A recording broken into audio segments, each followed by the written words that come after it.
Hello friends, welcome back to Beginners Cooking A2Z channel. இன்னைக்கு நம்ம சேனல்ல ஸ்வீட் கொழுக்கட்டை எப்படி செய்யறதுன்னு பார்க்கலாம். வாங்க வீடியோக்குள்ள போலாம்.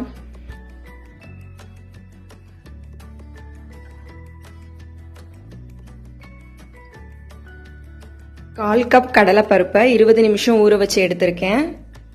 வெல்லம் பொடியா நச்சு 1/4 கப் எடுத்திருக்கேன். 1/4 கப் துருவின தேங்காய்,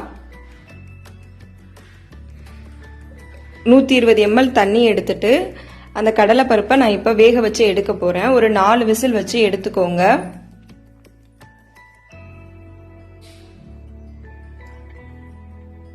ஒரு கப் பச்சரிசி மாவு எடுத்திருக்கேன். இதுக்கு கொஞ்சமா சுடுதண்ணி சுட வச்சு மாவு பிணைஞ்சு எடுத்துக்கோங்க. கொஞ்சமா உப்பு ஆட் பண்ணிக்கோங்க.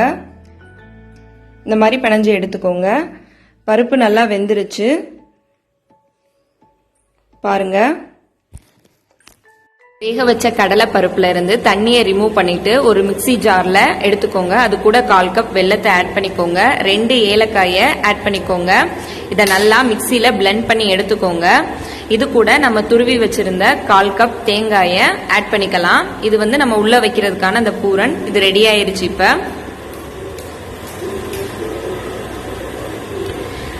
நம்ம பிணைஞ்சு வச்சிருந்த மாவுல இருந்து கொஞ்சமா எடுத்து இந்த மாதிரி விரிச்சு வச்சுக்கோங்க. இதுல அந்த ரெடி பண்ணி வச்சிருந்த பூரணை ஒரு ஸ்பூன் அளவு வச்சுட்டு அதை நல்லா கொழுக்கட்டை மாதிரி பிடிச்சுக்கோங்க.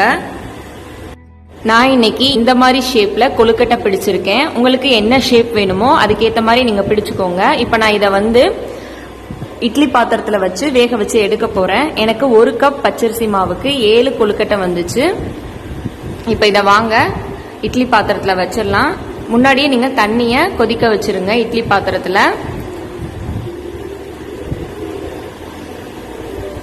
ரெடி பண்ண கொழுக்கட்டை எல்லாத்தையும் நான் இட்லி சட்டியில வச்சுட்டேன். இப்ப இத மூடி வச்சு ஒரு 10 இருந்து 15 நிமிஷம் நான் வேக வைக்க போறேன். பார்க்கலாம். 15 நிமிஷம் ஆயிருச்சு. இப்ப ஓபன் பண்ணி பார்க்கலாம். கொழுக்கட்டை நல்லா வெந்துருச்சு. இப்ப இத வேற ஒரு தட்டுல மாத்திட்டு நல்லா ஆறுனதும் சாப்பிடலாம். இது ரொம்ப சீக்கிரம் செஞ்சிடலாம். நம்ம சக்கரை வெல்லம் தான் சேர்த்திருக்கோம். இது ரொம்பவே ஹெல்த்தி. இந்த வீடியோ பிடிச்சிருந்தா லைக் பண்ணுங்க. மறக்காம நம்ம சேனலை சப்ஸ்கிரைப் பண்ணுங்க. தேங்க்யூ.